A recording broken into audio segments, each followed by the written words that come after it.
Em nome do Pai, do Filho e do Espírito Santo. Amém. Ave Maria, cheia de graça, o Senhor é convosco. Bendita sois vós entre as mulheres, e bendito é o fruto do vosso ventre, Jesus. Santa Maria, Mãe de Deus, rogai por nós, pecadores, agora e na hora de nossa morte. Amém. São José, rogai por nós. São Felipe Neri, rogai por nós. São Basílio Magno, rogai por nós.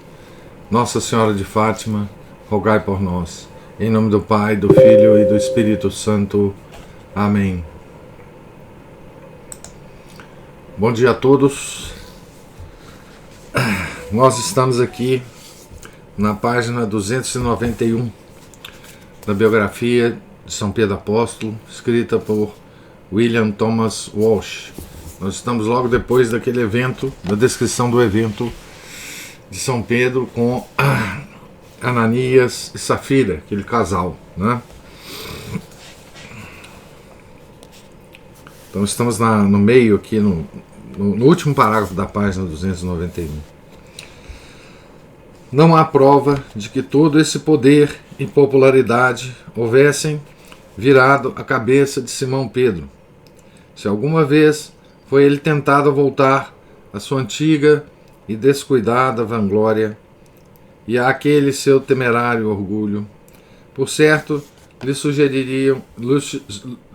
sugeriam pela frente os olhos censuradores do Cristo, o látego ensanguentado, a negra cruz, e ele próprio escapulindo-se do palácio de Caifás, com o salobro gosto de uma mentira na boca.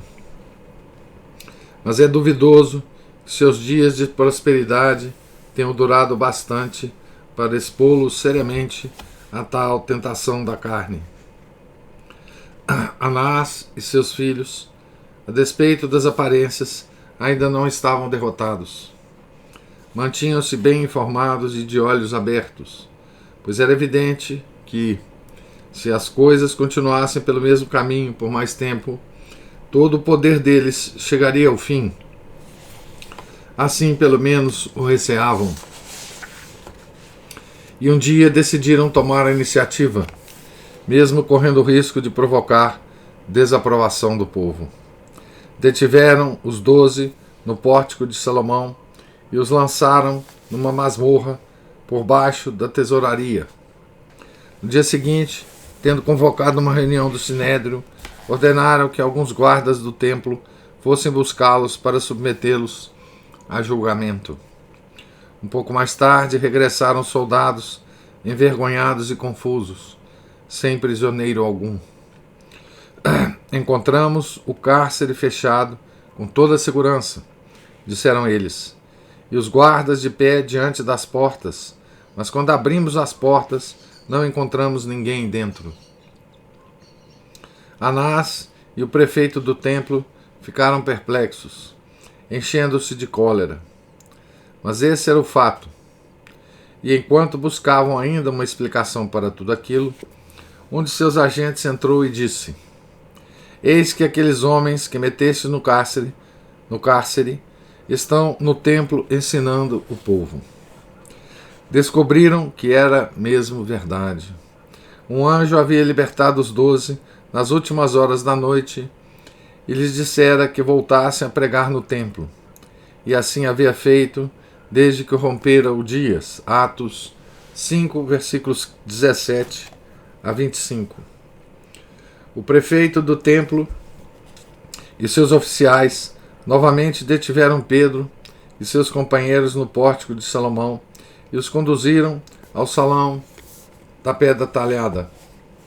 Mas tiveram cuidado de fazê-lo o mais cortesmente possível, sem violência, pois temiam ser apedrejados mortalmente pela multidão, que se mostrava imensa e hostil.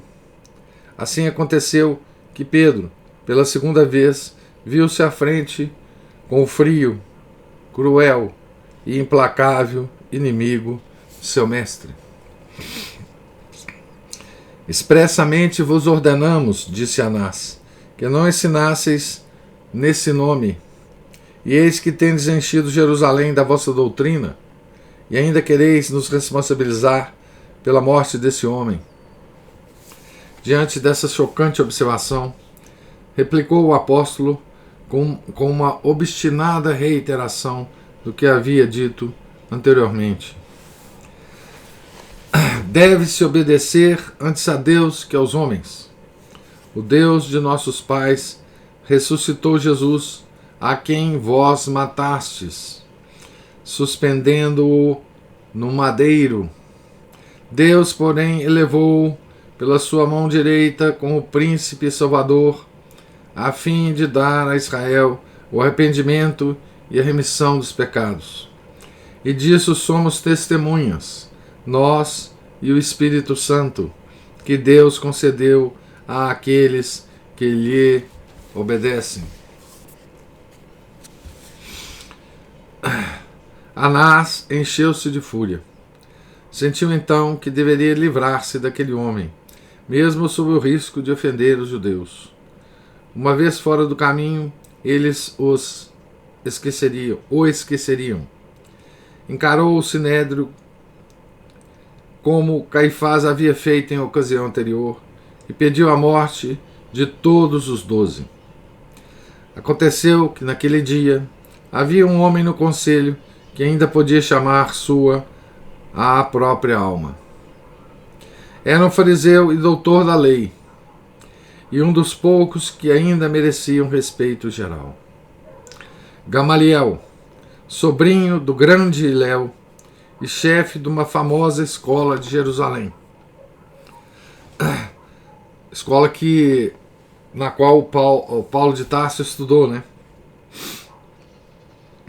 Sugeriu que se evacuasse o salão a fim de poderem debater a proposta feita pelo sumo sacerdote. Então logo se acharam em reunião deliberativa. Dirigiu-lhes a palavra durante algum tempo, lembrando, como homem culto e figura pública que era, vários e notáveis exemplos históricos de movimentos pseudo-messiânicos que haviam redundado em nada. Se esse projeto, ou esta obra, argumentou ele, é de origem humana, por si mesmo se destruirá. Mas se vem de Deus, não a podereis desfazer. Não aconteça que vos encontreis combatendo contra o próprio Deus. Era Gamaliel tão estimado por todos, e o seu apelo ia de tão perfeito acordo com a melhor tradição de Israel, que Anás, velho e experimentado político que era, considerou prudente retirar seu pedido por hora. Tornou a chamar os 12, pediu-lhes mais uma vez que falassem, proibiu-lhes, mais uma vez que falassem em nome de Jesus, e depois ordenou aos guardas do templo que dessem uns bons açoites em todos e os mandassem embora. Uma flagelação naquele tempo não era uma punição insignificante. De mãos romanas significavam usualmente 50 chicotadas com tiras de couro, tendo nas pontas nós de ossos, que muitas vezes feriam sangrentamente e rasgavam a carne. Fora isso que Nosso Senhor sofrera as ordens de Pilatos. A lei judaica era mais misericordiosa, mas não sentimental. Moisés decretara que o número de golpes não fosse superior a 40, abre aspas, para que teu irmão não fique desonrado a teus olhos, fecha aspas, Deuteronômio, capítulo 25, versículo 3. O prisioneiro, nu até a cintura, recebia comumente 39 chicotadas, contadas cuidadosamente por um dos juízes, 13 nos peitos e outras tantas em cada ombro. O látego era feito de 2 feixes de couro, um de pele de bezerro dividido em 4 tiras, e o outro de pele de asno dividido em 2. Tal foi a punição infligida a Pedro e aos seus 11 companheiros, um depois do outro. Estranho é que, sob uma dor e uma humilhação que queimavam, começasse a sentir uma alegria ardente, e o mesmo acontecendo aos demais. Relembrando eles as palavras de Jesus, abre aspas, o servo não é maior do que o seu senhor, fecha aspas, e o som terrível dos golpes que se haviam abatido sobre seu vulto silencioso regozijavam-se com a ideia de que finalmente lhes estava sendo permitido partilhar um pouco dos sofrimentos de Jesus. Isso lhes acarretou uma coragem tão invencível que, quando finalmente foram postos fora das prisões da tesouraria, os espectadores viram, espantados, que eles estavam sorrindo e trocando gracejos, enquanto caminhavam cambaleantes pela rua, abre aspas, cheios de alegria por terem sido achados dignos de sofrer afrontas pelo nome de Jesus. E todos os dias no templo e pelas casas não cessavam de assinar e anunciar que Jesus é o Cristo. Fecha aspas. Tinha Pedro bons motivos para sentir-se entusiasmado. Tivera provas de que as portas do inferno não prevaleceriam contra a igreja, para cuja direção for escolhido. Anás tinha desejado matá-lo e não ousara fazê-lo. Mais do que nunca, ele e seus companheiros abre aspas, continuavam a anunciar a palavra de Deus com firmeza, fecha aspas, e viam aumentar cada dia o número dos fiéis. Na verdade, tão rápida expansão apresenta problemas um tanto embaraçosos. Alguns dos judeus gregos, por exemplo, queixavam-se de que as viúvas da comunidade não recebiam os mesmos auxílios que as da Judéia. A dificuldade veio a ser facilmente resolvida, porém pela escolha de 7 assistentes ou diáconos, a quem foi comunicado o Espírito Santo pela imposição das mãos, pelos apóstolos, né? Isso deu liberdade aos apóstolos para devotar todo o seu tempo, como antes, à oração e à pregação, e com tal êxito que até mesmo rabinos e sacerdotes começaram em grande número a entrar para a igreja. Atos 6, versículo 7. Então é aqui que entra pela primeira vez na igreja, né, os diáconos,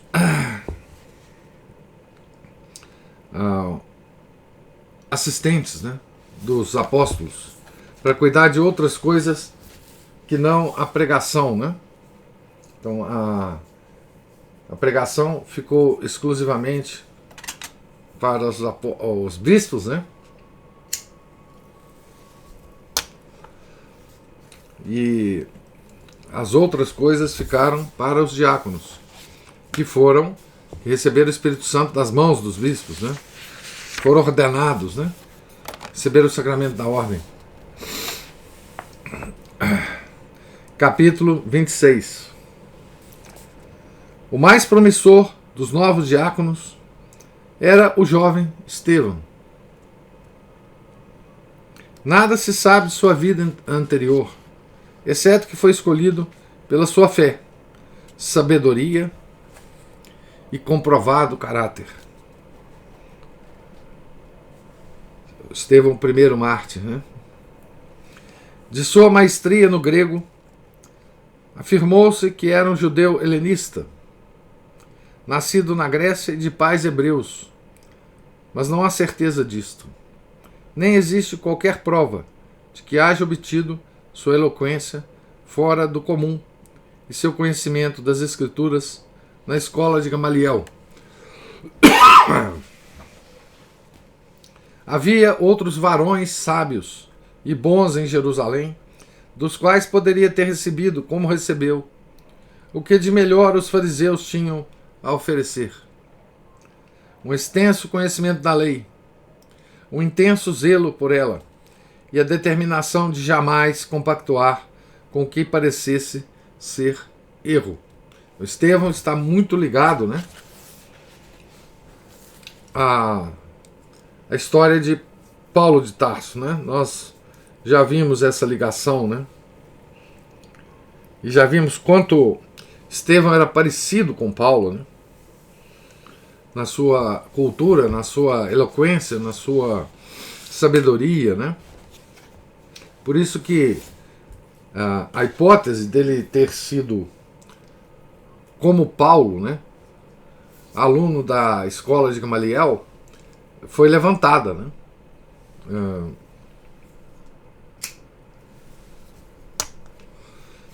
Por estudiosos, né?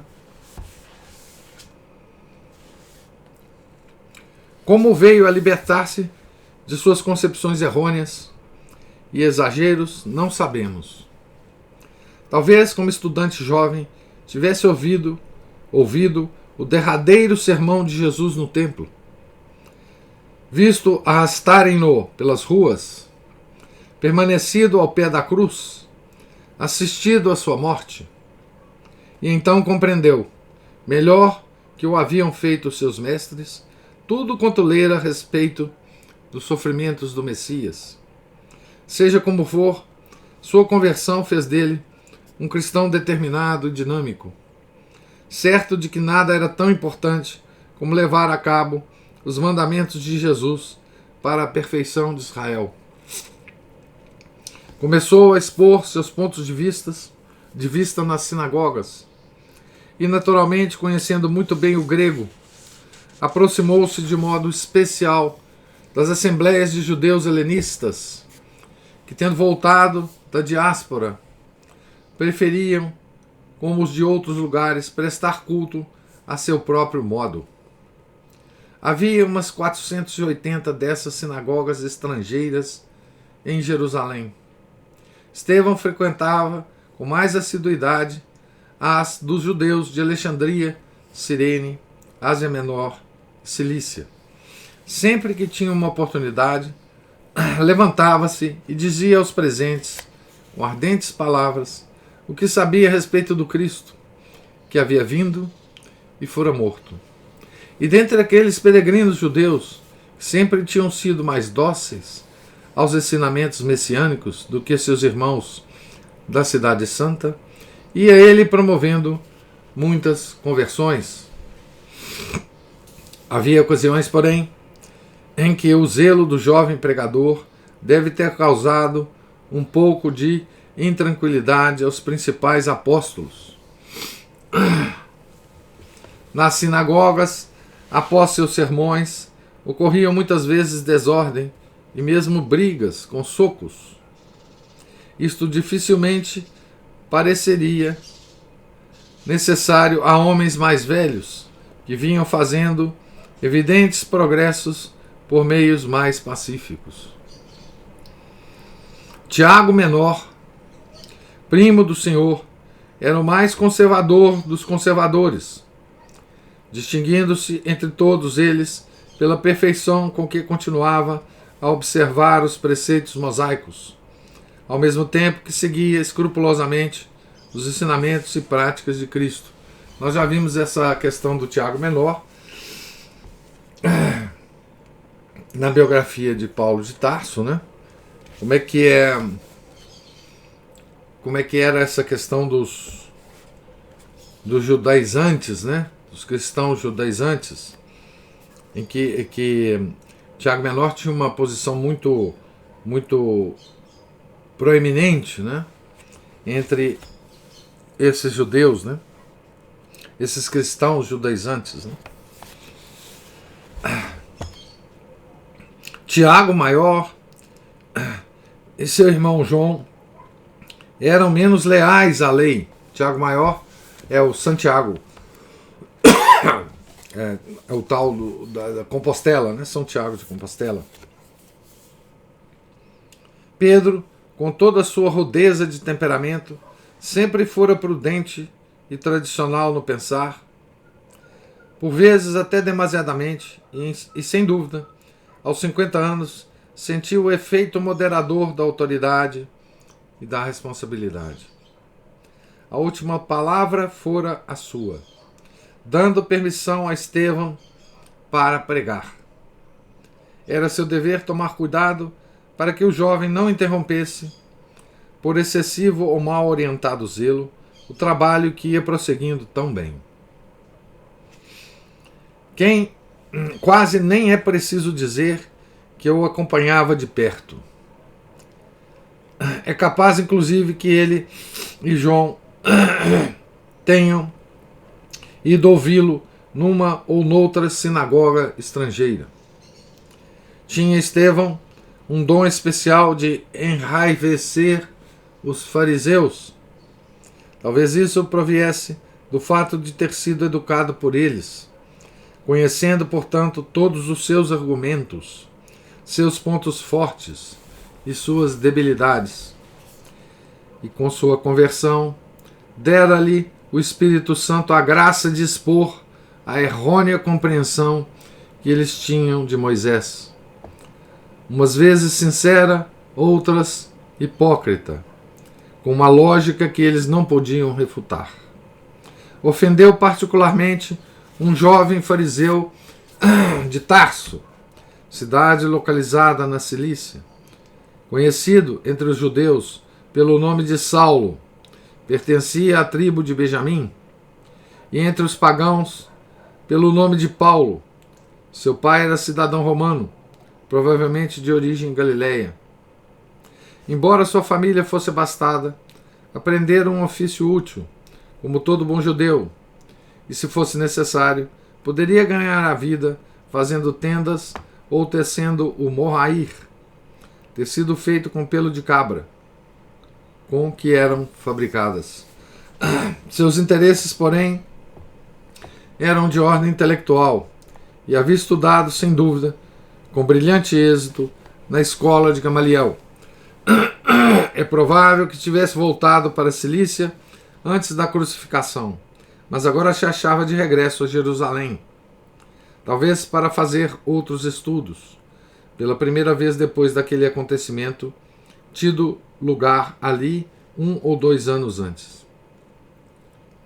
Naturalmente aceitou de seus colegas fariseus a versão que eles andavam dando do Nazareno e de seus discípulos, e concebera contra eles um ódio tão apaixonado que não queria prestar ouvido a uma palavra sequer em seu favor. Se Estevão foi seu amigo e companheiro de estudos, é mais fácil ainda de compreender quão amargamente sentiu sua conversão. Olhando-o, desde então, como faziam os outros fariseus, como um renegado e um traidor. Mas não é precisa tal suposição para explicar o seu ódio.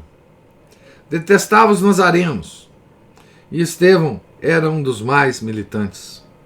Eram ambos da mesma espécie, aqueles 2 jovens israelitas, de caráter forte, destemidos, extremamente sinceros.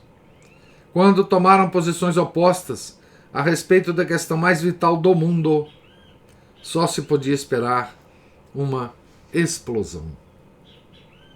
Não há prova de que tanto Saulo como Pedro estivessem presentes no dia fatídico em que Estevão falou na sinagoga conhecida como a dos libertos, fundada pelos descendentes libertados dos judeus prisioneiros de guerra que Pompeu havia levado para Roma.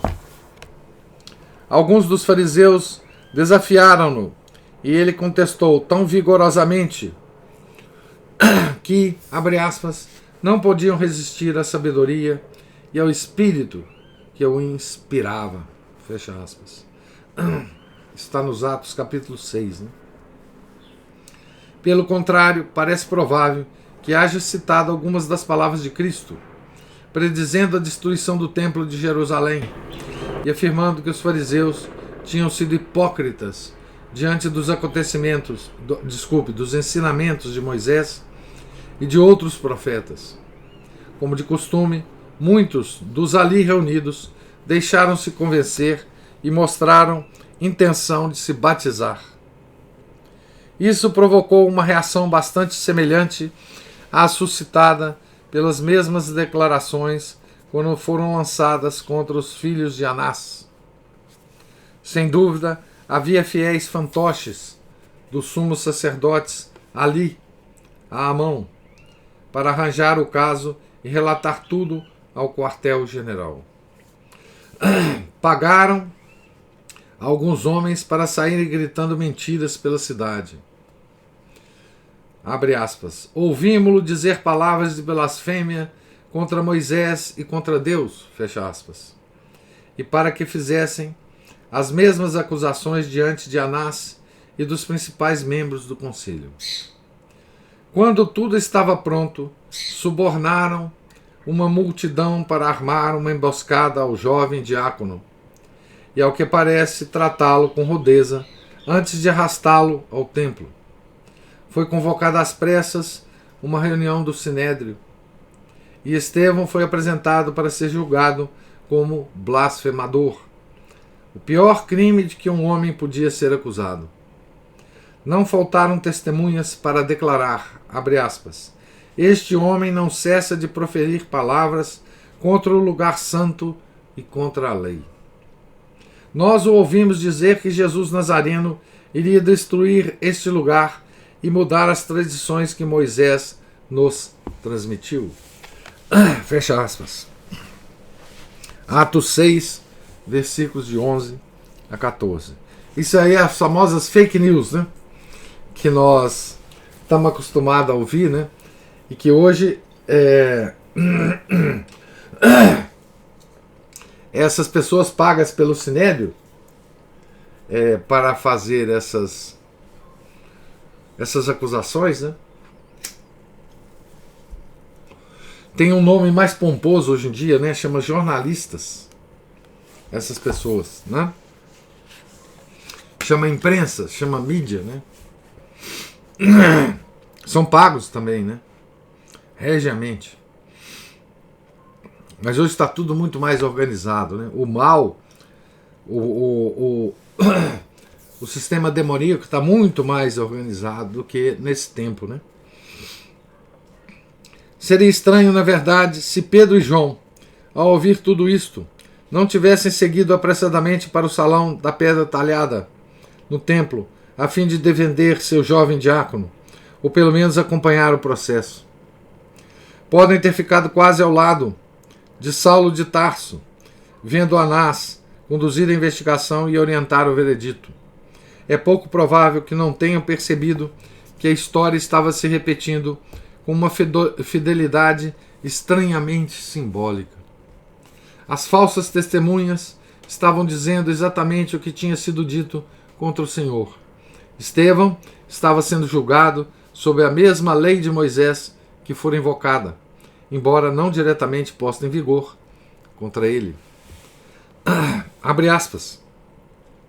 Se em teu meio, em alguma das cidades, um homem ou uma mulher que faça o que é mal aos olhos do Senhor, teu Deus, violando sua aliança, indo servir a deuses estranhos ou adorando-os, se te derem aviso disso, logo que o souberes, farás uma investigação minuciosa, e sendo verdade o que se disse, se verificares que realmente se cometeu tal abominação em Israel, conduzirás às portas da cidade o homem ou a mulher que cometeu essa má ação e o apedrejarás até a morte. Com o depoimento de 2 ou 3 testemunhas, morrerá aquele que tiver de ser morto, mas não será morto com o depoimento de uma só. A mão das testemunhas será a primeira a feri-lo, para fazê-lo morrer, seguindo-se a mão de todo o povo, para que elimines o mal do meio de ti. Fecha aspas. Isso está no Deuteronômio, capítulo 17, versículos de 2 a 7. Essa é a lei do templo, né? A lei que eles guardavam. Eram os guardiões da lei, né? Foi esta lei que Anás conseguiu que Pilatos reforçasse, receoso de que ele próprio viesse a ser alvo das pedras da multidão. Não tinha motivo para tal precaução no caso atual. Por isso, depois que foi lida a acusação e ouvidas as testemunhas, adiantou-se com viva confiança para onde se achava o jovem diácono e perguntou quase que triunfalmente: as coisas são mesmo assim como dizem?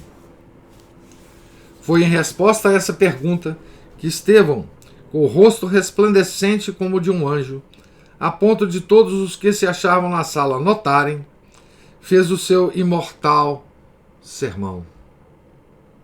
A primeira parte dele foi uma exposição tão lúcida da história da tradição judaica que todos os conselheiros ali reunidos, escribas e fariseus, embora indignados, se viram forçados a escutá-lo em silêncio.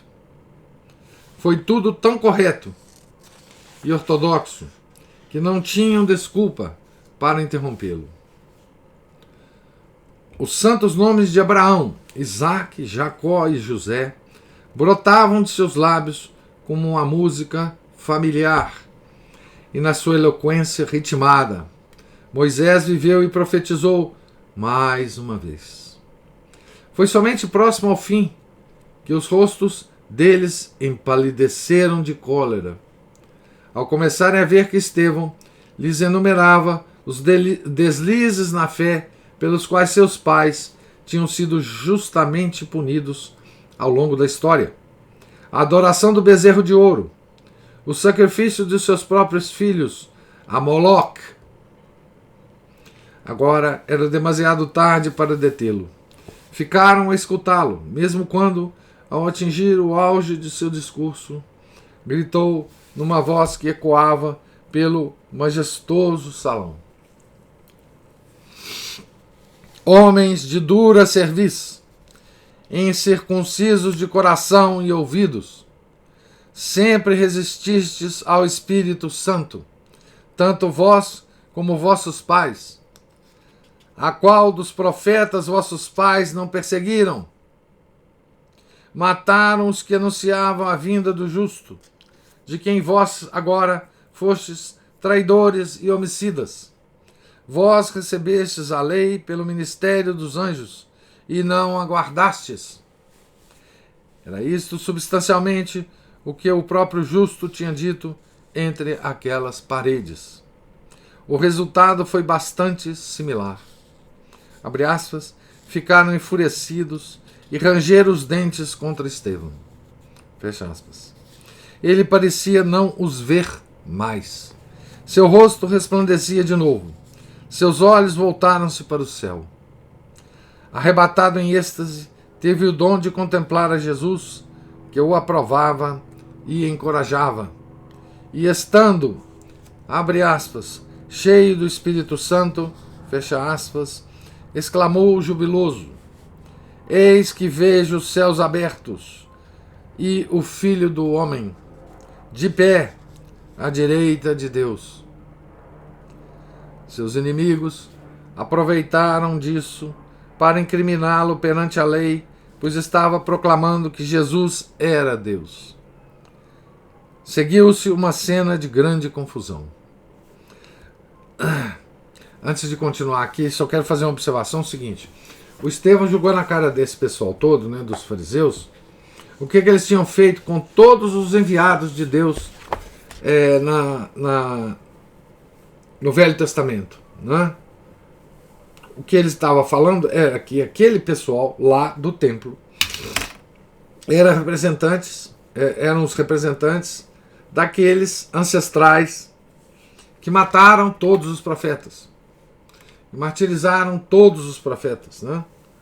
Todos os profetas, todo aquele que vinha em nome de Deus tentar consertar a bagunça que Israel tinha caído, né? Tentavam avisar para eles que Deus estava descontente e que castigos viriam. Eles matavam, todos eles, né? E o que Estevão estava jogando na cara deles é que eles, aqueles, Anás, Caifás, etc., eram descendentes desses mesmos matadores, assassinos de profetas, assassinos de enviados de Deus. Né? Então não tinha nada mais claro para Estevão que isso era verdade, e não tinha mais odioso para esse pessoal ouvir que eles eram assassinos de profetas. Né? Porque, e outra, eles falaram, o Estevão jogou na cara deles o seguinte, que eles não guardavam a lei, eles tinham a obrigação de guardar a lei, e eles próprios não guardavam a lei. Né? Então aí vocês podem imaginar a cena de grande confusão. Né? Os conselheiros e os príncipes dos fariseus taparam os ouvidos e abafaram os ecos da voz juvenil com berros de horror e de raiva. Rasgaram-se as vestes que foram lançadas ao ar. Punhos fechados se ergueram. Depois, abre aspas, todos juntos avançaram furiosos contra ele, fecha aspas, e empurraram-no para fora da sala. Lá fora, fortes guardas do templo agarraram-no e amarraram-no. As falsas testemunhas esmurravam-lhe a cabeça, e muitos outros faziam o mesmo quando conseguiam aproximar-se dele. Arrastaram-no através dos pátios e saíram pela cidade.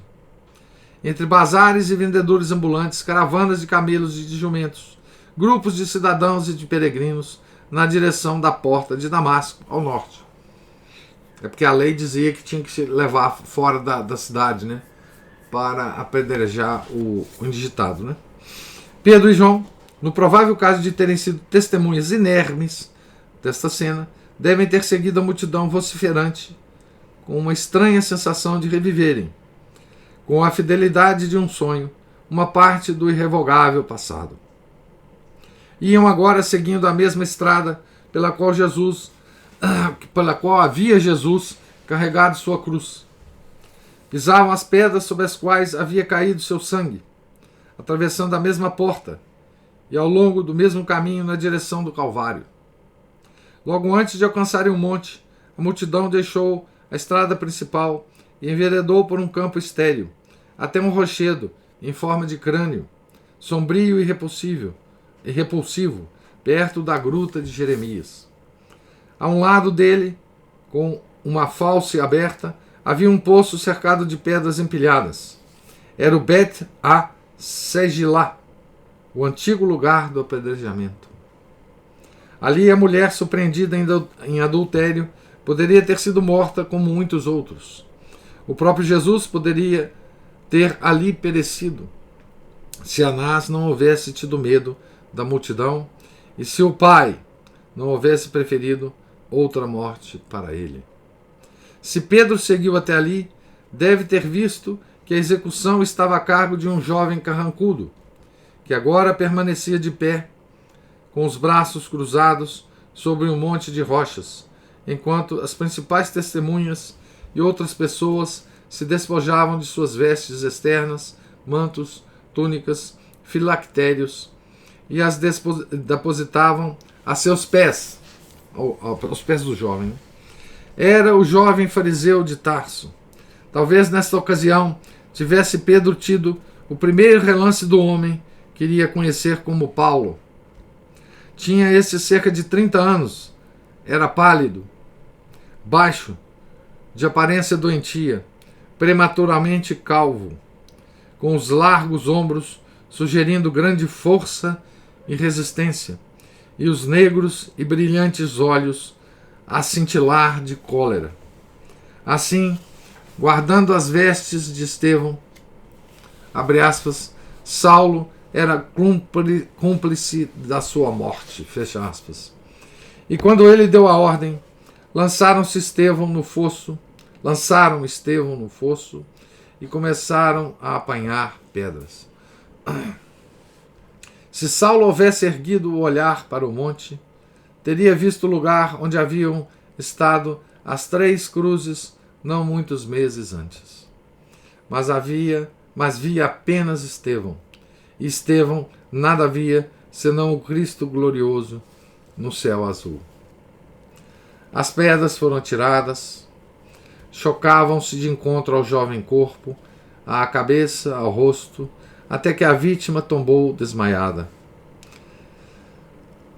abre aspas, Senhor Jesus, recebe o meu espírito, fecha aspas. Ouviram-no dizer. Depois, caindo de joelhos, gritou bem alto, abre aspas, Senhor, não os condenes por este pecado, fecha aspas. A estas palavras expirou. Atos 7, versículo 60. As pedras ainda tombavam sobre o corpo agonizante. A morte de Estevão foi o sinal para a primeira perseguição geral contra a igreja nascente.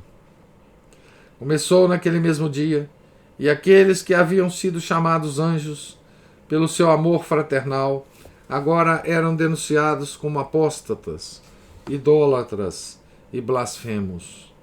Eram ameaçados, escarnecidos, batidos, expulsos dos empregos, lançados fora de suas casas. Muitos fugiram para Lida e Jope, para Samaria e até mesmo para mais longe, como Antioquia, Damasco, Fenícia e Chipre. Então aqui é a primeira dispersão, né, dos cristãos pelo mundo, né? Isso vai ter uma consequência muito positiva, né, para a igreja. Eu vou parar aqui na página 304, nessa início da primeira perseguição contra a igreja. Ainda não em Roma, né? Em Roma vão ter muitas perseguições contra os cristãos. Mas aqui os próprios fariseus, né, que determinaram essa perseguição, né? Então, esse é o nosso primeiro mártir, né, chamado proto-mártir, Santo Estevão, né? E veja a similaridade, né, da morte de Estevão com a de Nosso Senhor, né? É como se Nosso Senhor estivesse conformando, determinando, né, uma forma de martírio, né, uma forma de martírio cristão. Estivesse ensinando, né, a posteridade qual que é o verdadeiro martírio cristão, como se deve morrer o cristão que é perseguido pelo nome de Jesus Cristo, né? Esse é um modelo de martírio que ele estava estabelecendo, né? Não agora na carne, na humanidade de Nosso Senhor Jesus Cristo, mas na humanidade comum, né? Na carne comum dos homens que iriam morrer ao longo dos séculos, né? Morrer aos borbotões, né? Então, aqui se determina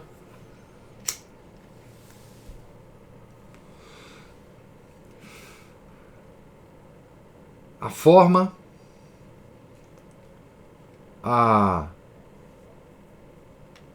digamos assim, o método,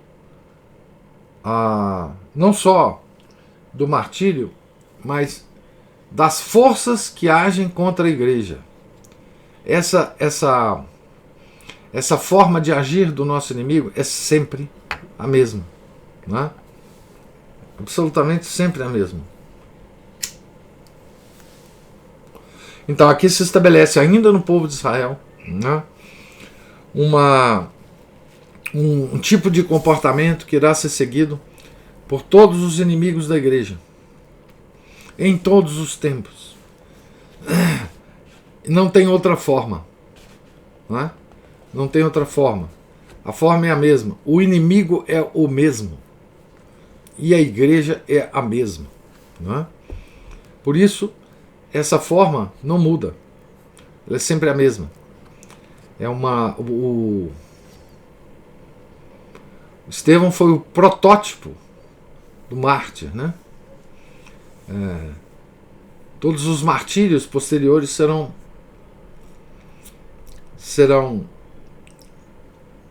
ocorrerão, né, da mesma forma, né?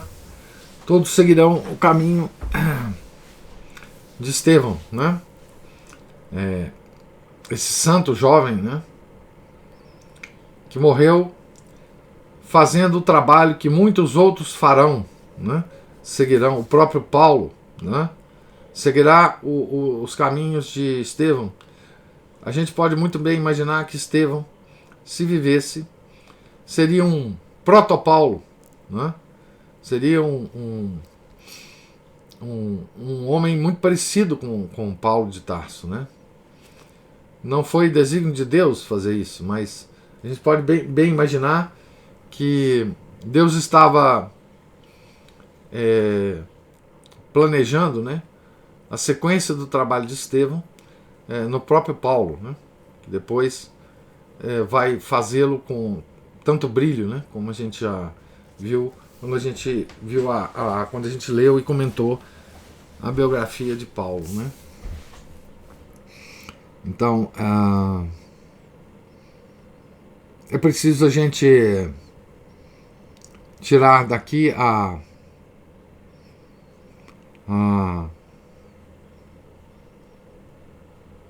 esse modelo, né, de martírio, né, de Santo Estevão, né, e todo dia dele, né, a gente lembrar disso, né, dia da festa de Santo Estevão, né, a gente lembrar disso, né, 26 de dezembro, que ele foi quem experimentou primeiro, depois do homem Deus, né, o primeiro homem que experimentou esse martírio, né. Pois bem, pergunto se há alguma observação, alguma pergunta, algum comentário. Oi, professor. Opa! Tudo bom? Diga, Márcio. Bom, o senhor está falando das instituições de coleta, disseminação, manipulação de fake news aí, imprensa, né, ou atividade jornalística. Uma coisa interessante é que as primeiras agências de notícias que se depois transformaram na imprensa, né, eram simplesmente agências vamos dizer assim, de espionagem, coleta de informações, hoje que se chamam de agências de inteligência privada. Isso. A serviço dos banqueiros, né, que tinham uma ascendência assim, bem comum assim, com o pessoal. Judeu, né? Ascendência judia. Exatamente. Para você ver que as bases do funcionamento da coisa já existia na antiguidade, né, nesse próprio tempo. Isso. Eles eram responsáveis por coletar as informações, fazer relatórios exatamente como os espiões hoje fazem, para os banqueiros, para eles saberem o que fazer, como manipular, como provocar guerras, como lucrar em cima delas e outras desgraças a mais que eles poderiam remediar com empréstimos e lucrar horrendamente com isso, né? Seria muito interessante que as pessoas estudassem um bocado sobre isso, sobre o funcionamento dessas agências de inteligência, contra-inteligência, operações psicológicas, que é isso que a imprensa faz atualmente, né? Coleta informação, ela vai passar aquilo para quem interessa, para quem não interessa vai passar uma parte só, ou distorcer, ou mentir, para poder manipular a serviço daqueles que são os donos do dinheiro do mundo e dos governos, né, que são submissos a esses donos do dinheiro, né? O Estado hoje não é uma instituição que segue, né, a lei de Deus e exerce o poder em nome de Deus, mas em nome do diabo, que é aquele que manda justamente essas instituições financeiras aí, né, que mandam em tudo mais aí. Então, assim, eu queria só, se o senhor puder dizer alguma coisa assim sobre isso, fazer mais outros comentários a respeito, ou indicar para as pessoas também algum estudo nessa área, para elas poderem se informarem como isso funciona e para evitar serem justamente manipulados por isso. E é só isso. Obrigado. Muito bem. Tem um documentário de 2020. Eu não sei se vocês assistiram. Ele ficou muito famoso. Eu acho que tem ele legendado. Chamado Out of Shadows. Eu achei ele aqui, mas não achei ele legendado. Mas ele tem. Se vocês procurarem no YouTube, o documentário, né? Porque tem... com esse nome tem música de Iron Maiden, etc. Vocês vão achar muita coisa. Mas o documentário é Out of Shadows. Ele trata desse assunto que o Márcio mencionou aqui. Ah, pois é, o Paulo está aqui, ó. O Paulo está aqui. Leia um livro Complô contra a Igreja. Isso também é importante. Eu não li esse livro. Mas dizem que esse livro é impressionante, né? Ele pega fatos históricos e eles relacionam, assim, você vê como esse ódio anterior dos judeus, ele foi abafado e cresceu ao longo da Idade Média, porque quando a Igreja Católica se aliou ao poder temporal também, né, com as monarquias, e aí ele vai mostrando como esse ressentimento, e aí culmina nisso que o Márcio está falando, que eles desenvolveram um submundo e eles transitam muito bem nisso aí, né?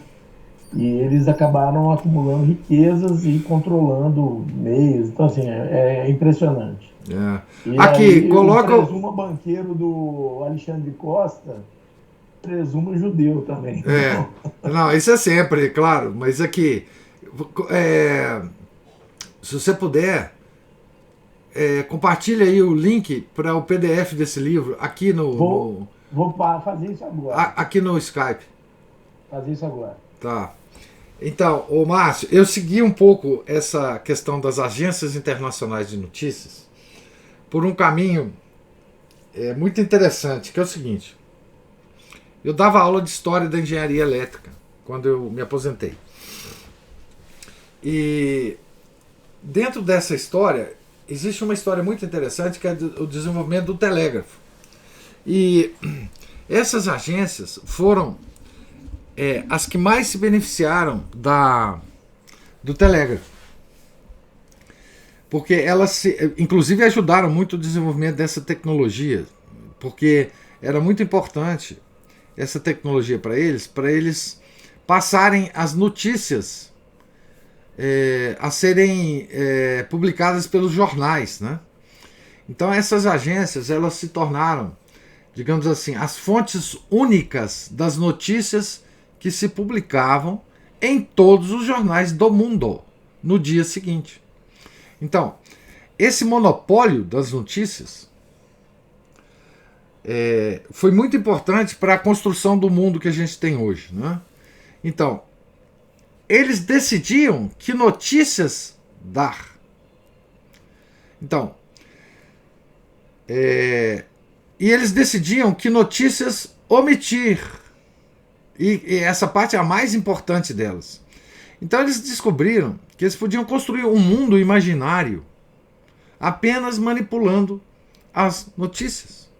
Então essas agências internacionais hoje, elas todas nasceram, muitas delas nasceram inclusive no século XIX, com o desenvolvimento do telégrafo. Então vocês imaginam que é o seguinte, você tinha 2 ou 3 agências internacionais de notícias que eram fontes de todos os jornais. Então, todos os jornais dependiam deste tipo de conglomerado para dar as notícias. Então, os jornais não tinham repórteres para levantar todas as notícias. Então, esse pessoal se especializou em levantar as notícias. Então, notícias de guerra, notícias de economia, notícias de política. Então, eles foram percebendo que à medida que eles davam as notícias e omitiam certas notícias, o mundo começou a considerar que só as notícias que fossem publicadas nos jornais que acontecia no mundo. Então, as outras coisas que não eram publicadas é porque não aconteciam. Então, eles moldaram toda a modernidade, né? Aí o Paulo já compartilhou aqui com a gente o livro Complô contra a Igreja.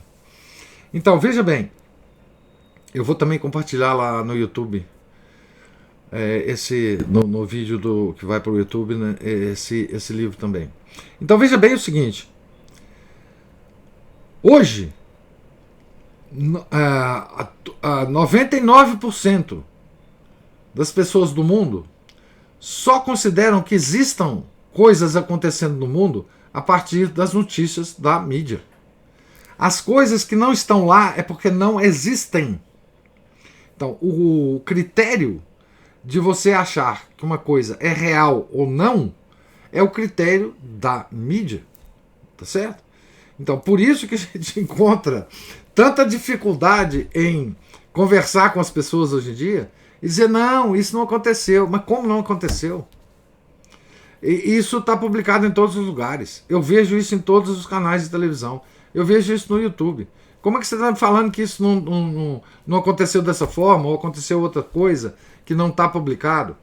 Então, toda a nossa realidade hoje, tudo que está na nossa cabeça, 99%, é determinado por essas agências de notícia, que são concentradas hoje em dia, tem duas grandes, que são concentradas nessas notícias. Eu lembro, tá certo? Lá no Departamento de Engenharia Elétrica da UFMG, tinha um professor muito famoso. Ele tinha na casa dele um teletipo que recebia. Um teletipo é uma espécie de máquina de como é que chama essas máquinas? Que você passava um documento e saía lá na outra máquina. Eu já até esqueci o nome dessa máquina. Mas ele recebia de manhã cedinho fax. É isso, fax. Era uma espécie de fax. Mas ele recebia, de alguma forma, ele tinha um contato com essas agências de notícia e ele recebia de manhã as notícias que iam ser publicadas nos jornais. E ele nos contava. Ele chegava no departamento, bem cedinho, e a gente conversava na sala dos professores, e ele nos contava as notícias que estavam acontecendo no mundo. Porque ele recebia na máquina dele, na casa dele. Tá certo? Então, aquelas eram as notícias. Aquilo era o que estava acontecendo no mundo. O que não estava ali não estava acontecendo. Tá certo? Aquilo era o que estava acontecendo. Então, isso, enfim, na década de 80, eu lembro disso, né? Quando eu me transformei, eu assumia o cargo de professor na UFMG. Então, vocês vejam que isso aí, muito pouca gente sabe disso, né? Quer dizer, que hoje quem controla as notícias do mundo... Não estou falando dos donos de jornal, não. Porque os donos de jornal são muito poucos no mundo também. O jornal hoje nem mais existe, mas os donos da divulgação das notícias. Mas eu estou falando da geração das notícias. Tá vendo? Então, a geração das notícias, o que a gente ouve, essa geração responsável por elas são 2 ou 3 conglomerados monstruosos e que passam essas notícias para todo mundo. Então, isso que você levantou é uma coisa impressionante, né? Porque assim, hoje a gente fala, Reuters é uma delas, né? E tem uma outra. A Reuters é inclusive do século XIX, né? Tem uma outra que eu esqueci o nome, uma francesa.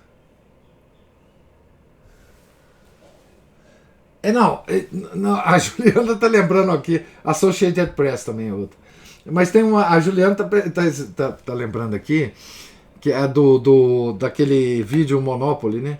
Não esqueçamos, tudo no mundo pertence a cinco grandes conglomerados, né? A Vanguard, né? BlackRock, etc. E que nome esquisito, né? BlackRock, né? Pedra Negra.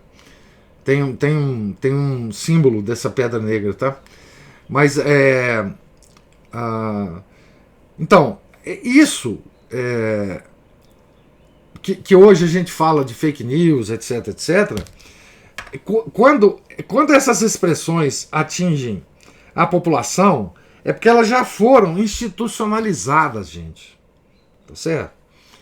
Essa questão hoje que a gente fala, mas as fake news vão trazer de novo a censura, porque a gente não pode mais falar alguma coisa porque eles vão taxar de fake news. Isso já existe, a censura já existe. Há muitos anos, há muitas décadas, há talvez alguns séculos. Isso não é de hoje. Isso chegou na boca do povo agora. Na boca do povo. Mas isso já está implementado, entendeu? Isso já está implementado. É igual essa tal... É incrível, não é? Como é que a gente é enganado hoje, né? Essa tal Agenda 2030, né? A Agenda 2030, que a gente fica horrorizado com ela, já está implantada. Ela não vai ser implantada em 2030. 2030 era o ano terminal da implantação da agenda. Então já está implantada. Nós já estamos vivendo a Agenda 2030. Então é a mesma coisa da fake news. Essa luta toda de fake news, esse agito todo, isso é só para enganar a gente. Isso já está tudo determinado. Não tem nada mais a se determinar, né? E como eu disse que isso nasceu aqui, né? As fake news nasceram aqui, porque veja bem, tanto Estevão quanto Nosso Senhor Jesus Cristo morreram num julgamento fake. Fake, completamente fake. Pago para as testemunhas mentirem, certo? Não tem nada verdadeiro ali. E foi assim. E sempre será assim. Não é? Então, o que a gente fica espantado, é natural que a gente fique espantado, né? Porque a gente muitas vezes não sabe o que está acontecendo, mas e a gente vê, porque assim, se a gente tiver um pouco de observação, né, a gente vê a eficácia do método, porque todo mundo está agindo conforme o determinado. Tá certo? Então, as pessoas no mundo, ao nosso lado, os comportamentos dela são o mesmo. Não é? Então, a realidade ela ficou opaca. Não há mais possibilidade de acessar a realidade das coisas, porque a realidade está ela foi encoberta por esse mundo noticioso que existe. Isso há séculos. Não é de agora. Não é? E esse mundo é controlado por poucas pessoas. Né? Furar essa opacidade e ver a realidade, tá certo? É o que nós temos que fazer. Né? É o que nós temos que fazer. Né? Então, a realidade das coisas. Ut vidiam Domine. É o que nós temos que pedir todo dia. Né? Que eu veja, Senhor. Então, nós somos os cegos. Tá certo? Os cegos. Nós vemos sombras. Né? E o Márcio levantou muito bem. Isso é antigo. Isso é... Controlar a realidade do mundo, hoje, é uma espécie de... É uma espécie de método para cegar as pessoas. Sem prejudicar a visão física, o sentido da visão. Mas nós estamos cegos, mentalmente cegos. Certo? Então, muito obrigado ao Márcio por lembrar desse fato interessante. Tá? Enfim. Os cabos submarinos, por exemplo, dos telégrafos, tem uma história belíssima dos cabos submarinos, eles foram lançados para ligar a Europa e os Estados Unidos justamente para avançar as fake news, né? O povo é muito facilmente conduzido como gado, exatamente. Estão dizendo isso na Revolução Francesa. Sim. A Revolução instrumentalizou muito essa coisa, né, das fake news através dos panfletos e etc, né? Então,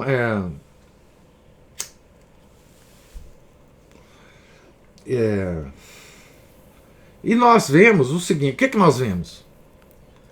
Vamos tirar uma coisa boa para nós, né? É que por mais que se faça isso no mundo, a única proteção que nós temos, única, é a Igreja de Cristo. É a nossa fé. A nossa fé nos faz ver a realidade. Se nós nos mantivermos perseverantes na nossa fé, que significa a nossa vida sacramental, a nossa vida de oração, Deus vai fazer com que a gente veja. Ut videam Domine. Ele fez isso com cegos reais. E ele faz isso com nossa cegueira. Não há como vencer esse poder espiritual. Tá certo? Não há como vencer esse poder espiritual, né? Mais cedo ou mais tarde, a nossa fé, nosso Senhor, Nossa Senhora, nos fará ver as coisas e agir conforme nós estamos vendo, né? Essa é mentira de confraria. Sugiro amanhã. Não entendi, Juliana. Quinta ninguém acorda cedo. Amanhã? Por que amanhã?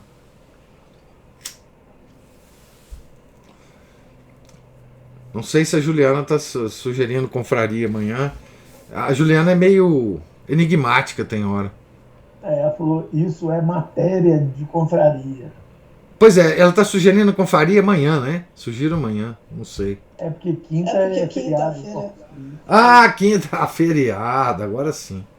Tá vendo? Alguém te entende, Juliana? Pois é, amanhã tem Revolução Francesa, minha filha. Nós não paramos, não. Mas, sim, esse é assunto de muito tempo, né? Pois é, mas a culpa disso é do Márcio, que me puxou a língua, tá certo? A culpa professor. Diga, Ana Paula.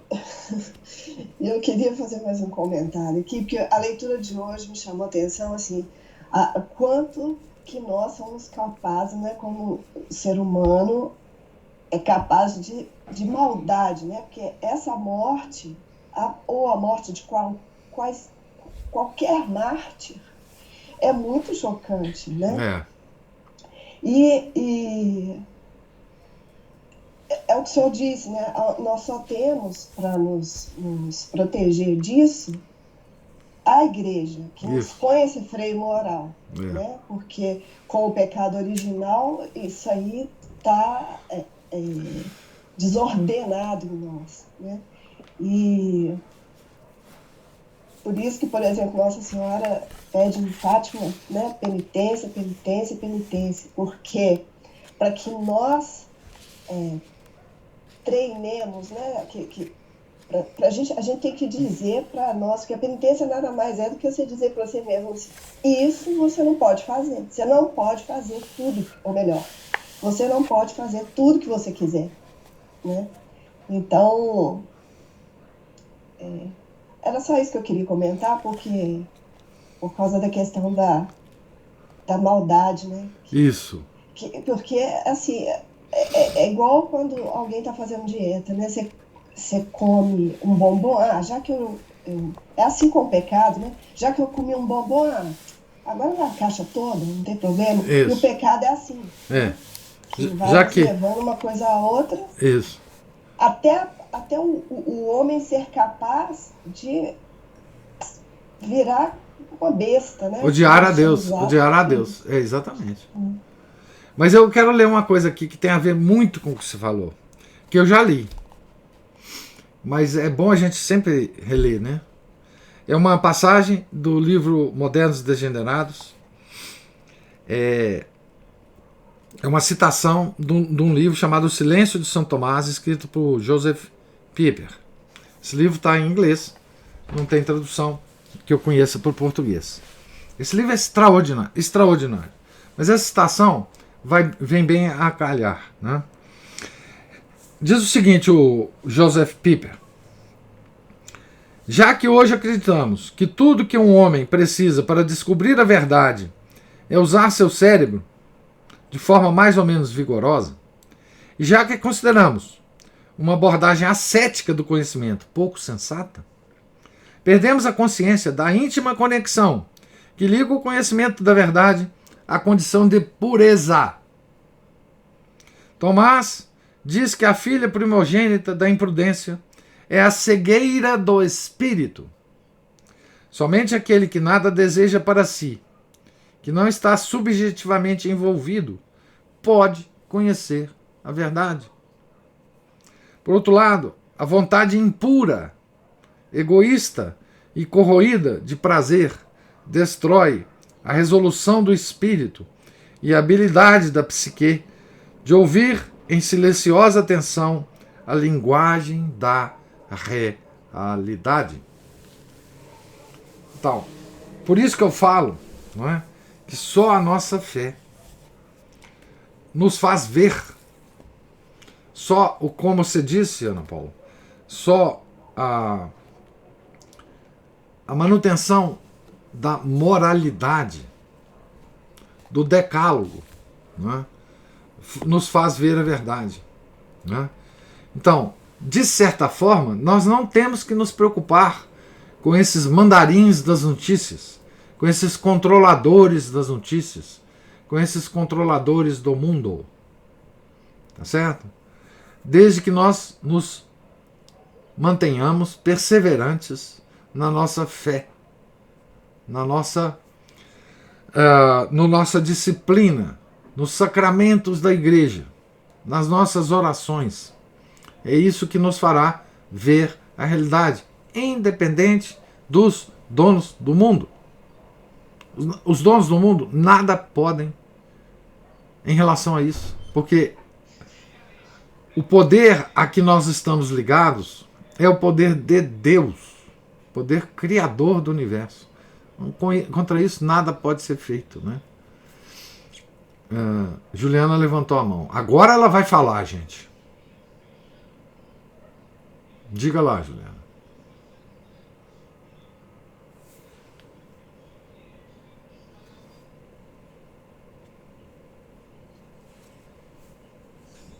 Juliana conseguiu agora abrir o microfone, mas falar ela ainda não conseguiu, não. Juliana. Fale, minha filha.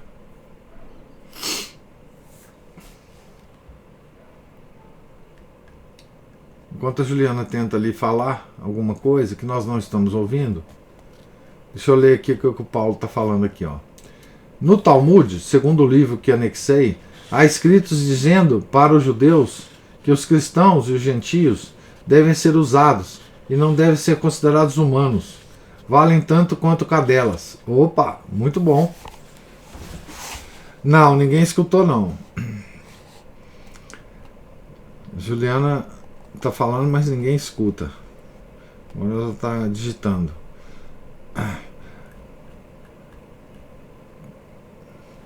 Ela está sugerindo aqui também amanhã muitas coisas, da confraria.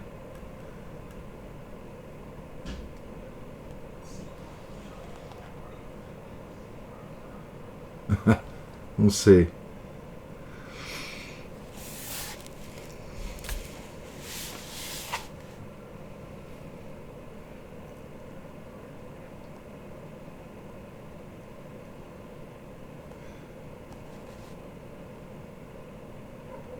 Pois é isso que eu estou falando, Juliana. Ele está falando, é melhor ficar cego, somente a fé que o Senhor disse é capaz de nos sustentar.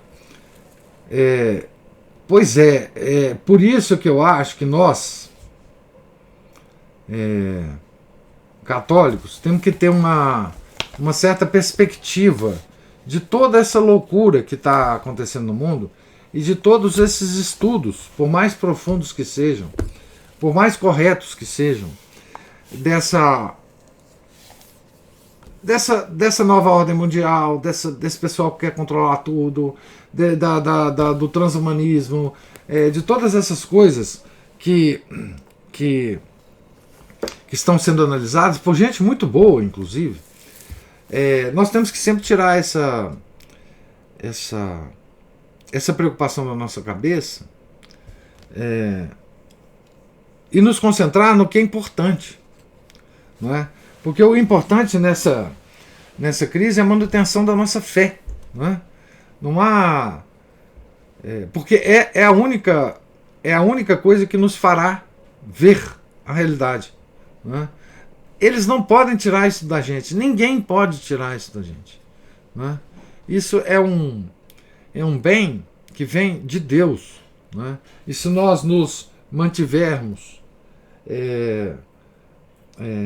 dentro da fé, não é? Dentro da igreja, isso vai nos atingir, é claro que vai nos atingir, nós não estamos fora do mundo, né? Mas vai nos atingir de uma forma que Deus quer, não é? Pode fazer com que a gente se torne mártir? Claro que pode. Vai nos fazer sofrer? Claro que vai. Mas nunca fará nós perdermos a fé. Isso não está no poder deles. A nossa vontade não é controlada por eles, né? Por isso eu acho que há uma perspectiva católica para ver o mundo hoje. Uma perspectiva, digamos, sã para ver o mundo hoje, né? Que é o que a gente estava discutindo até ontem, né? A perspectiva católica de ver as coisas é fundamental em todas as áreas. Em todas as áreas, não é? Nós temos que ser católicos ao comentar sobre tudo, ao analisar tudo do mundo. Política, sociologia, qualquer coisa, não é? Então, e isso a igreja nos dá, né? Vamos imitar aqui Santo Estevão, né? Na medida das nossas possibilidades, né? Tá certo? E todos os mártires, né? Nós estamos na igreja, tá certo? Abertos ao martírio, tanto o martírio de sangue quanto os outros martírios, tá certo? Então, não nos assustemos com isso. Tá tudo dentro da perspectiva cristã. Nada nos acontecerá pessoalmente, familiarmente, que não tenha acontecido com outros cristãos em outros tempos. Nada. Nada. Por mais horroroso que seja o mundo, né? Nada pode nos acontecer diferente, né? Tá tudo já pré-determinado. O protótipo do martírio já está determinado. Não vai acontecer nada diferente com a gente, né? Então, o que a gente pode tirar dessas histórias, né, que nós estamos lendo, né, das histórias dos santos, né? A santidade é a mesma em todas as épocas. O martírio é o mesmo em todas as épocas. A disciplina da igreja é o mesmo em todas as épocas. As orações são as mesmas em todas as épocas. Claro, há devoções novas. Nós temos outras devoções. Mas a vida cristã é a mesma. É a mesma batalha do dia a dia. É a mesma mediocridade dos pecados que a gente comete. É a mesma coisa. Nada muda. A tecnologia muda, os donos do mundo mudam, as metodologias de nos tentar pode ser diferente, mas a tentação é a mesma. E o remédio para a tentação é a mesma. É a confissão. Confessar os pecados lá com o padre, né? É a mesma coisa. Não muda. E essa é uma tranquilidade que nós temos. A igreja não muda. É a mesma desde nosso Senhor Jesus Cristo. Aquilo ali está estabelecido. Ninguém vai destruir. Ninguém vai destruir, né? Ninguém fora da igreja ou dentro da igreja. O professor, Sim. sabe uma coisa que eu tive que ouvir uma vez de uma amiga? Talvez eu devesse chamar uma ex-amiga. Ela me disse assim: como que você dá conta de viver sabendo isso tudo que você sabe? E olha que o que eu sei é o quê? Um grãozinho na praia, né? E isso, na época, eu confesso que eu não consegui, eu não respondi, eu não soube o que responder a ela. Mas, é uma pessoa, e é uma psicóloga, né? Uhum. Não quer ver a verdade. É estranho, né? Pensar isso, né? Mas, então, eu fico pensando que é justamente isso, né? É Deus, é a nossa religião que nos direciona, que nos mantém sãos mesmo, como o senhor não cansa de falar, né?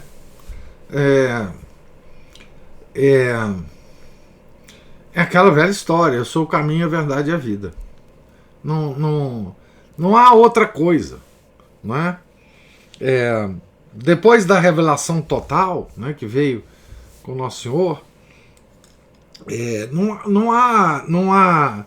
Porque a gente fica procurando outras formas de análise, outros caminhos para entender o mundo, outras perspectivas. Não há nenhuma outra perspectiva.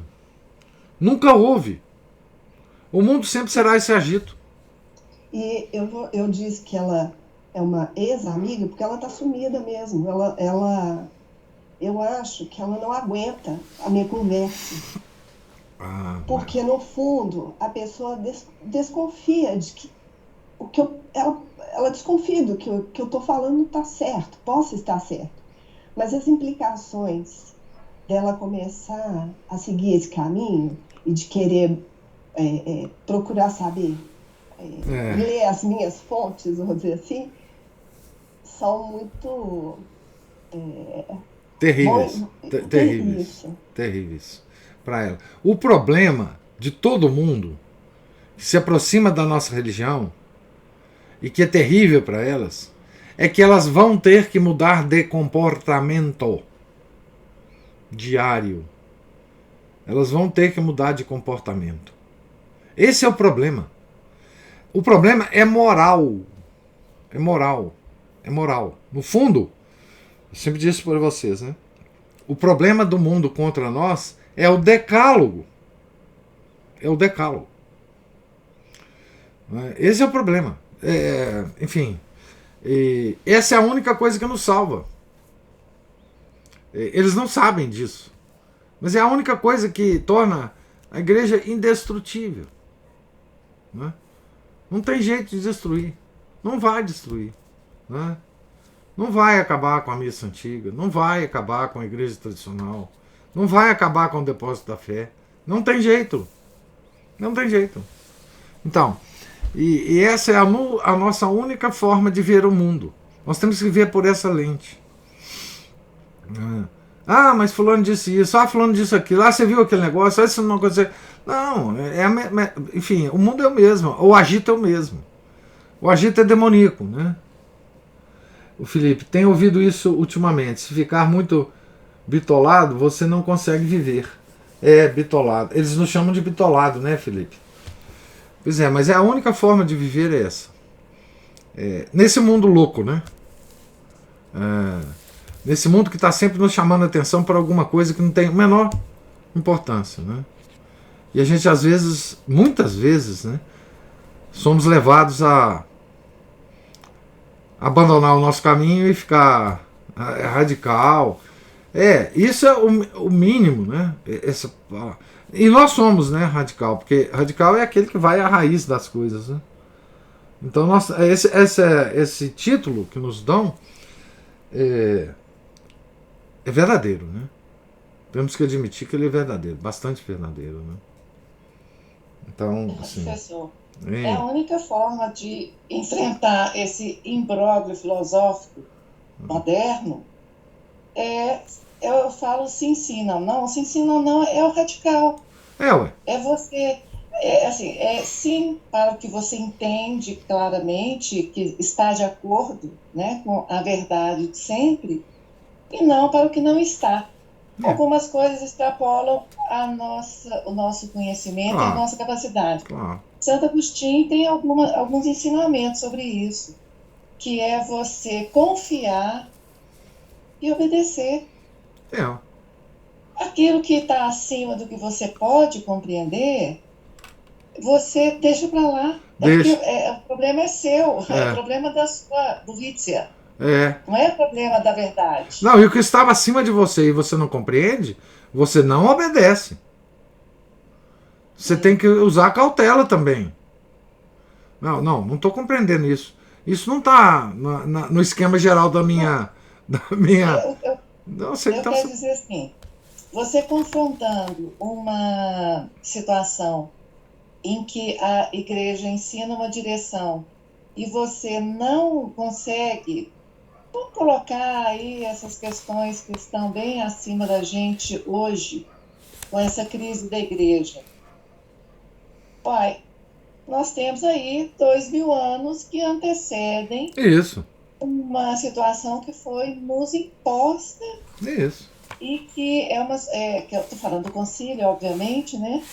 Ele foi empurrado com ela abaixo dos católicos, né? Do clero mesmo, a maioria do clero.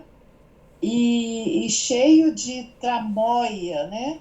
Ora, se você está diante de uma questão superior, que há uma... É o que a gente fala, esta eclésia nula sala, fora da igreja não há salvação. Qual é o meu problema se eu tenho que salvar só a minha alma, né? Por que eu tenho que afirmar... eu estou vendo a Ana Paula falar das amizades e tal... Eu lembro de uma vez que a gente é sempre confrontado com isso. Mas e o resto do mundo? E os muçulmanos não vão se salvar? Os hindus não vão se salvar? Aí um dia eu falei, olha, isso é problema de Deus, não é problema meu. Como é que eu vou saber? Isso mesmo. Agora, eu não tenho que abrir mão de uma verdade da igreja para ser lógica com o mundo. Essa que é a besteira. Exatamente. Nós queremos estar bem com o mundo, sabe? O problema é esse. Essa é a primeira forma de perdição. Nós não precisamos estar bem com o mundo. Nós precisamos estar bem com a nossa religião, com o nosso Deus. E ele tem caminhos desconhecidos mesmo. E daí? Não é? Enfim, nós aqui, o que nós temos que ver, que ficar preocupado com a salvação de muçulmano? Nós não temos essa preocupação. Nós temos... A nossa preocupação é viver a nossa religião. Confessar frequentemente, comungar, enfim, fazer as nossas orações diárias. O resto não tem preocupação. Está na mão de Deus. Né? Então é isso. É isso. A perspectiva católica é essa. Mas tem 5 empresas que comandam o mundo. Olha, eu com isso. Eu não tenho poder sobre essas empresas. Eu não tenho poder de derrubá-las. Mas o George Soros, o Klaus Schwab, não sei mais quem, e patatá. Eu não tenho. Não é que você não precise entender essas coisas, que você está interessado em saber. Não, isso tudo bem. Mas você ficar envolvido emocionalmente com isso, você perder noite de sono com isso, pelo amor de Deus, perde noite de sono fazendo vigília, rezando, e tudo bem, né? Mas não perde noite de sono com Klaus Schwab e George Soros, porque isso não tem sentido algum para nós católicos, né? Não tem sentido, né? Porque agora é ano de eleição no Brasil, o que será do Brasil? Olha, nós não temos controle sobre isso, né? Vamos viver a nossa vida católica primeiro, depois, se sobrar tempo, a gente vê o que a gente pode fazer, né? Então, assim, é isso, né? Imagino que essa manutenção é que fará nós ficarmos com os olhos abertos, né? Como Estevão estava, né? Mesmo sendo apedrejado, ele estava com os olhos abertos. Tão abertos que estava vendo Nosso Senhor Jesus Cristo à direita do Pai, né? Então é isso que nós precisamos desejar, né? A gente sempre veja isso, né? A gente sempre veja isso. Então vamos abaixar o livro aí do Complô contra a Igreja. Esse livro dizem que é muito bom, o Paulo já leu, diz que é impressionante. Então eu vou, num determinado momento da minha vida, eu vou ter que ler esse livro também. Tá certo? Então, pessoal, mais alguma observação?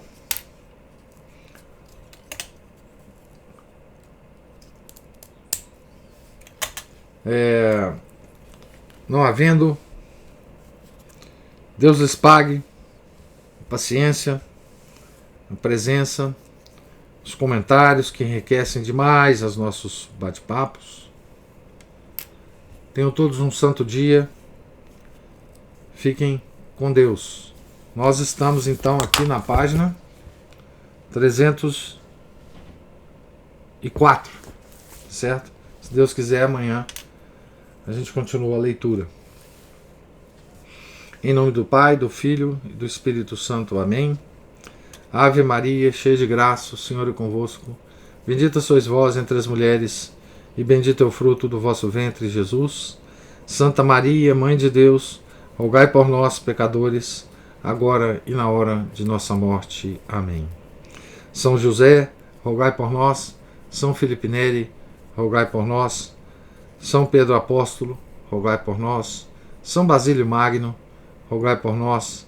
Nossa Senhora de Fátima, rogai por nós. Em nome do Pai, do Filho, do Espírito Santo. Amém.